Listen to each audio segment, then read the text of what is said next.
Hello दोस्तों, आप लोगों का स्वागत है इतिहास की दुनिया 99 पे। मैं किसले सर आपके लिए काफ़ी शानदार जानदार प्रश्न लेकर के आया हूँ। जीके जीएस और मैथमेटिक्स के कुछ ही प्रश्न होंगे। दोस्तों ये वीडियो काफ़ी इंपॉर्टेंट होगा आपके डीएलएड एंट्रेंस एग्जाम के दृष्टिकोण से, तो वीडियो को अंत तक जरूर देखिएगा। काफ़ी डिस्कशन के साथ एक एक प्रश्न को यहाँ पर समझाया जाता है। पहला प्रश्न है, 1942 में हजारीबाग जेल में से कौन भाग गया था।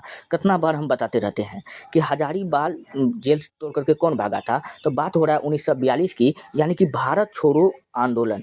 इस समय क्या चल रहा था? भारत छोड़ो आंदोलन चल रहा था। और भारत छोड़ो आंदोलन जब 1942 में जब चल रहा था, तो अंग्रेजों ने क्या चलाया था? Operation zero hour. Operation zero hour कौन चलाया था?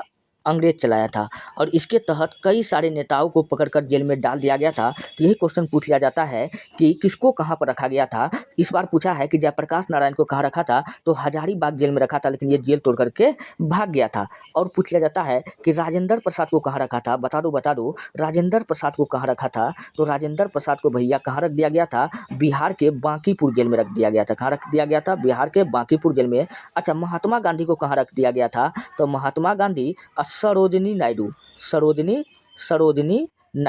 तो महात्मा गांधी सरोजिनी नायडू दोनों को पुणे के आगा खां पैलेस में कहाँ रखा गया था? पुणे के आगा खां पैलेस में रख दिया गया था। आपको ये बात याद रखना है। जवाहरलाल नेहरू, अच्छा आपको तो महात्मा गांधी सरोजिनी नायडू दोनों को एक साथ में काहे बंद किया? कहीं आदमी बोल सकता है उसकी पत्नी, टेंशन मतलब उसकी पत्नी कस्तूरबा गांधी भी इसी के साथ था। तीनों को बंद किया गया था, यह बात आपको याद रखना है। अच्छा, जवाहरलाल नेहरू को पूछेगा किस जेल में बंद किया गया था, तो जवाहरलाल नेहरू को पटना में कहाँ बंद किया गया था?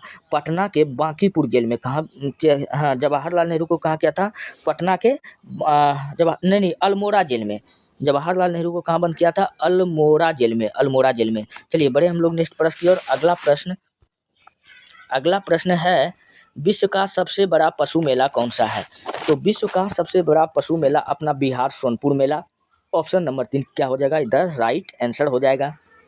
अच्छा, विश्व का सबसे बड़ा ऊंट मेला पूछ लेगा जब, ऊंट मेला, तो ऊंट मेला आपका क्या हो जाएगा? तो ऊंट मेला में आपको बताना है कि पुष्कर मेला। क्या बता देना है? पुष्कर मेला कहाँ लगता है? तो यह राजस्थान में लगता है। कहाँ लगता है? राजस्थान में लगता है। अच्छा, अगर पूछ लेता कि सबसे बड़ा मेला, तो सबसे बड़ा मेला, विश्व का सबसे बड़ा मेला, तब आपको बताना है कि कुंभ का मेला। कौन मेला होगा? कुंभ का मेला। सबसे बड़ा मेला कौन लगता है? कुंभ का मेला लगता है। और ये कुंभ का मेला 4 बार लगता है, 4 जगह लगता है। फटाफट आप लोग बता दो, इस बार तो ट्रेंडिंग था। तो कुंभ का मेला ये 4 जगह कहाँ लगता है? हरिद्वार हो गया, प्रयागराज, महाराष्ट्र और नासिक। क्या? हाँ, नहीं, उज्जैन और नासिक में, यही 4 जगह लगता है कुंभ का मेला। याद रखना है, प्रत्येक 4 वर्ष बाद लगता है। बढ़े हम लोग नेक्स्ट प्रश्न की ओर। अगला प्रश्न आपके सामने में है, भीम बांध अभ्यारण्य किस जिला में है? तो भीम बांध अभ्यारण्य पूछ रहा है किस जिला में है। तो भीम बांध अभ्यारण्य जो है वो कहाँ हो जाएगा? भीम बांध 31 नंबर का आंसर आपका हो जाएगा मुंगेर। क्या हो जाएगा? मुंगेर में है। ऑप्शन नंबर 3 क्या हो जाएगा? बिल्कुल राइट हो जाएगा। अच्छा, चलिए हम लोग यहाँ देखते हैं। अगर कहेगा कि वाल्मीकि टाइगर रिजर्व कहाँ है? Valmiki tiger reserve, Valmiki tiger reserve कहाँ है? तो पटना में। कहाँ है? हाँ, बिहार में है। बिहार में पश्चिम चंपारण में है। ठीक। अगर पूछ लेता भीम बांध, तो मुंगेर, ये तो बता ही दिए हैं। वाल्मीकि टाइगर रिजर्व पश्चिम चंपा, उदयपुर वन्यजीव अभ्यारण्य, उदयपुर वन्यजीव अभ्यारण्य, उदयपुर जीव अभ्यारण्य। तो उदयपुर वन्यजीव अभ्यारण्य कहाँ है? पश्चिमी चंपारण में। कहाँ होगा? पश्चिमी चंपारण में है। फिर आपको याद रखना है। चलिए मैं यहाँ फ्रेश से मैं आपको यहाँ पर बताता हूँ। तो कहेगा गोगो बिल पक्षी अभ्यारण्य। क्या कहेगा? नहीं, हाँ, उदयपुर हो गया। उदयपुर वन्यजीव अभ्यारण्य कहाँ है? पश्चिम चंपारण में। कांवर झील पक्षी अभ्यारण्य, कांवर झील पक्षी अभ्यारण्य, जो है, कांवर झील पक्षी अभ्यारण्य, ये कहाँ है? बेगूसराय में। कहाँ है? बेगूसराय में है। फिर आपसे क्वेश्चन पूछेगा कि बुरेला पक्षी अभ्यारण्य कहाँ है? बुरेला, क्या पूछेगा? बुरेला, बुरेला, बुरेला पक्षी अभ्यारण्य, बुरेला पक्षी अभ्यारण्य। तो बुरेला पक्षी अभ्यारण्य आपका कहाँ हो जाएगा? वैशाली। कहाँ हो जाएगा? वैशाली हो जाएगा। फिर आपसे क्वेश्चन पूछेगा कि गोगीबिल, क्या कहेगा? गोगीबिल पक्षी अभ्यारण्य, गोगीबिल, गोगी गोगीबिल पक्षी अभ्यारण्य, गोगीबिल पक्षी अभ्यारण्य कहाँ पर है? तो गोगीबिल पक्षी अभ्यारण्य वैशाली में है। कहाँ है? वैशाली में है। फिर क्वेश्चन आपसे पूछा जाता है कि नागी नकटी पक्षी अभ्यारण्य कहाँ है? नागी नकटी, जिसको रामसर में घोषित किया गया है, नागी नकटी पक्षी अभ्यारण्य। तो नागी नकटी पक्षी अभ्यारण्य कहाँ है? तो नागी नकटी जमुई, क्या हो जाएगा? जमुई हो जाएगा। क्या हो जाएगा? जमुई हो जाएगा। अच्छा, नागी नकटी जमुई हो जाएगा। गौतम बुद्ध पक्षी अभ्यारण्य कहाँ हो जाएगा? गया हो जाएगा। कुशेश्वर पक्षी अभ्यारण्य, एक तो लास्ट याद कर लो, कुशेश्वर पक्षी अभ्यारण्य, कुशेश्वर पक्षी अभ्यारण्य, आप लोग कॉपी पेन लेकर के बैठो। पक्षी अभ्यारण्य, कुशेश्वर पक्षी अभ्यारण्य कहाँ हो जाएगा? दरभंगा हो जाएगा। हम लोग बढ़े नेक्स्ट प्रश्न की ओर। चलिए हम लोग बढ़ते नेक्स्ट प्रश्न की ओर। अगला प्रश्न है 1975 के आपातकाल के दौरान बिहार में राज्यपाल कौन था? देखो भैया, क्वेश्चन क्या पूछ लिया? राष्ट्रपति पूछता, प्रधानमंत्री पूछता, पूछ रहा है बिहार का राज्यपाल कौन था।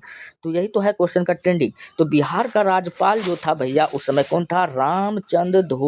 रामचंद्र धोड़ीबा भंडारे। तो ऑप्शन नंबर ये क्या होगा? राइट आंसर होगा। 1975 में जो आपातकाल लगाया गया था, तो इस समय कहेगा कि भारत का पीएम कौन थी? पीएम तो आईजी इंदिरा गांधी, जिसको हम लोग प्रियदर्शनी के नाम से जानते हैं। तो इंदिरा गांधी उस समय पीएम थी। अच्छा, राष्ट्रपति कहेगा इस समय कौन था? तो राष्ट्रपति के बारे में बताओ बच्चों। तो राष्ट्रपति इस समय फखरुद्दीन अली अहमद था। कौन था? फखरुद्दीन अली अहमद था। अच्छा, ये तो राष्ट्रपति हो गया। अगर क्वेश्चन पूछ लेता कि बिहार का मुख्यमंत्री कौन था, तो बिहार का सीएम कौन था? बिहार का सीएम कौन था इस समय? तो बिहार का सीएम जो था इस समय, जो था अब्दुल बारी। कौन था? अब्दुल बारी। कौन था? अब्दुल बारी इस समय बिहार का सीएम था। अच्छा, बिहार में अगर पूछेगा कि बिहार में राष्ट्रपति शासन कितना बार लगा है? तो बिहार में राष्ट्रपति शासन टोटल 8 बार लगा है। कितना बार लगा है? राष्ट्रपति शासन टोटल कितना बार लग गया है? टोटल 8 बार लग गया है। कितना बार लगा है? टोटल 8 बार लग गया है। पहली बार कहेगा कब लगा था? पहली बार तो पहली बार 1968 में लगा था। कब लगा था? 1968 में लगा था। और उस समय पूछेगा कि राज्यपाल कौन था? तो राज्यपाल आपको याद रख लेना है कि 1968 में जो राष्ट्रपति शासन लगा था बिहार में पहली बार, इस समय जो राज्यपाल था नित्यानंद कानूनगो। क्या नाम था? नित्यानंद कानूनगो। ठीक। अगर आपसे क्वेश्चन पूछ लेता कि पहली बार मुख्यमंत्री कौन था, जो पहली बार जब राष्ट्रपति शासन लगा तो उस समय बिहार का मुख्यमंत्री कौन था? तो बिहार का उस समय जो मुख्यमंत्री था कौन था? भोला पासवान शास्त्री। कौन था? भोला पासवान शास्त्री। चलिए बढ़ते हम लोग नेक्स्ट प्रश्न की ओर।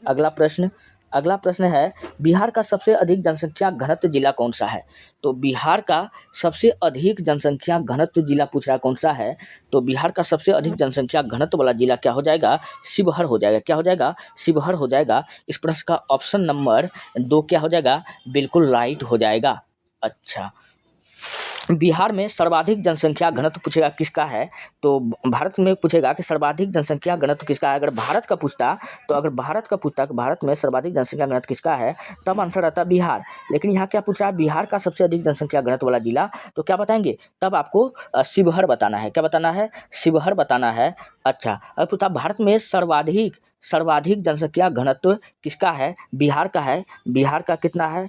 भारत में सर्वाधिक बिहार का कितना है? 1106 व्यक्ति पर किलोमीटर। कितना है? 1106 व्यक्ति पर किलोमीटर है बिहार का। और अगर आपसे क्वेश्चन पूछता कि भारत में न्यूनतम जनसंख्या घनत्व वाला जिला कौन सा है, राज्य कौन सा है? न्यूनतम जनसंख्या घनत्व वाला राज्य, जनसंख्या घनत्व वाला राज्य तो आपको बताना है अरुणाचल प्रदेश। क्या बताना है? अरुणाचल प्रदेश। अरुणाचल प्रदेश, और अरुणाचल प्रदेश कितना है? 17 व्यक्ति पर किलोमीटर है।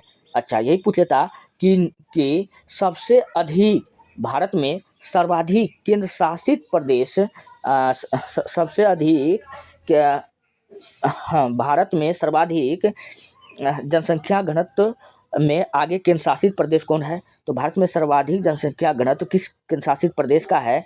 तब आपको क्या बता देना है? दिल्ली। क्या बता देना है? केंद्र शासित प्रदेश में अगर पूछेगा जनसंख्या घनत्व सबसे अधिक किसका है? केंद्र शासित प्रदेश में, केंद्र शासित प्रदेश में क्या हो जाएगा? दिल्ली हो जाएगा आपका राइट आंसर। अच्छा, केंद्र शासित प्रदेश में सबसे कम जनसंख्या घनत्व पूछेगा किसका है? तो सबसे कम जनसंख्या घनत्व केंद्र शासित प्रदेश में, तो केंद्र शासित प्रदेश में सबसे कम तो अंडमान निकोबार। केंद्र शासित प्रदेश में, केंद्र शासित प्रदेश में, केंद्र शासित प्रदेश में सबसे कम किसका है? अंडमान निकोबार। अंडमान निकोबार का है, निकोबार का है सबसे कम जनसंख्या घनत्व है। अच्छा, केंद्र शासित प्रदेश में में सबसे कम जनसंख्या पूछ रहा है, घनत्व नहीं पूछ रहा है। केंद्र शासित प्रदेश में, केंद्र शासित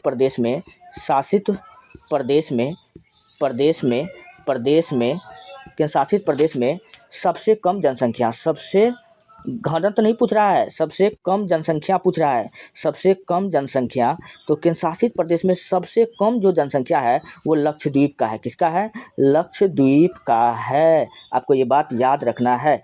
हाँ, चलिए बढ़ते हम लोग नेक्स्ट प्रश्न की ओर। अगला प्रश्न है, एक दो अंकों की संख्या 30 से कम है और अंकों का योगफल 7 है और गुणनफल उस संख्या का क्या होगा? कहता है कि भैया उस दो अंक का संख्या हमको बता दो जो 30 से कम है। तो यहाँ चारों संख्या देखो, पहले 30 से कम तो हमको दिख ही रहा है, और लेकिन उनका अंकों का योगफल अगर उस दोनों संख्या को अगर जोड़ देंगे तो 7 हो जाएगा। तो ऐसा कौन सा संख्या? देखो 7 6 1 7 तो पूर रहा है, लेकिन गुणनफल करेंगे तो 30 पूर रहा है क्या? 1 गुना 6 करेंगे नहीं हो रहा है। तो 4 2 6 तो पूर रहा है, तो लेकिन गुना करेंगे तो 2 चौके 8 पूर रहा है। तो 7 तो इसमें भी नहीं पूर रहा है, इसमें नहीं पूर रहा। हाँ, इसमें 5 2 7 पूर रहा है, और 5 दूना 10। हाँ, ये हो जाएगा। इनका गुणनफल पूछ रहा है। तो दो अंकों की संख्या जो 30 से कम है, तो भैया 25 तो है 30 से कम। 25 क्या हो जाएगा? यहाँ पर क्या हो जाएगा? दो अंकों की संख्या क्या हो जाएगा? 2 और 5 हो जाएगा, यानी 10 हो जाएगा। क्या हो जाएगा? 10 हो जाएगा। दो अंकों की संख्या का 30 से कम है, तो अंकों का योगफल 7 और गुणनफल कितना होगा? तो ठीक है, 5 और 2 होगा, 5 और 2 होगा, 5 दूना 10, 5 2 7। ठीक है, मिल रहा है। ऑप्शन नंबर 3 क्या हो जाएगा? बिल्कुल राइट हो जाएगा। ठीक, अगला प्रश्न है, दो संख्या का महत्तम समान। इलेक्ट्रॉन की खोज किसने की थी? इलेक्ट्रॉन का खोज किया गया था जे थॉमसन द्वारा किया गया था 1867 में। 1867 में। अच्छा, चैडविक ने किसका किया था? 1932 में न्यूट्रॉन का खोज किया था। किसका किया था?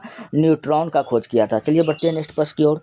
अगला प्रश्न है, जापान का परमाणु बम किसने गिराया था? यानी जापान पर परमाणु बम किसने गिराया था? तो जापान पर परमाणु बम अमेरिका ने गिराया था, और ये जापान के 2 जगह पर गिराया था, हिरोशिमा और नागासाकी। कहाँ कहाँ गिराया था? हिरोशिमा और नागासाकी पर गिराया था। जो हिरोशिमा पर गिराया गया था, हिरोशिमा पर गिराया गया था 6 अगस्त 1945 को। कब गिराया गया था?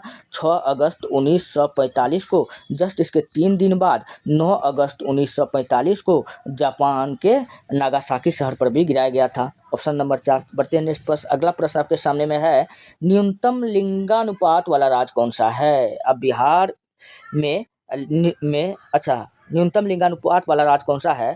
तो सबसे कम लिंगानुपात वाला राज्य कौन सा है? तो आपका राइट आंसर हो जाएगा, तो हरियाणा हो जाएगा। क्या हो जाएगा? हरियाणा हो जाएगा इस प्रश्न का बिल्कुल राइट आंसर।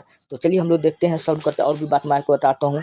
बिहार में सबसे अधिक जनसंख्या घनत्व अगर पूछे तो बिहार में नहीं, चलिए लिंगानुपात पर बात करते हैं पहले हम। चलिए, भारत में अधिकतम लिंगानुपात कहेगा किसका है? तो हम भारत का बात कर रहे हैं, बिहार का भी नहीं कर रहे हैं। तो भारत में अधिकतम लिंगानुपात जो है केरल का है। किसका है?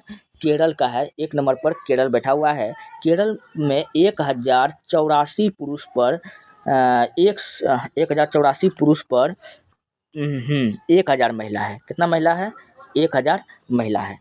और भारत में सबसे कम लिंगानुपात किसका है? तो सबसे कम लिंगानुपात किसका हो जाएगा? हरियाणा का हो जाएगा।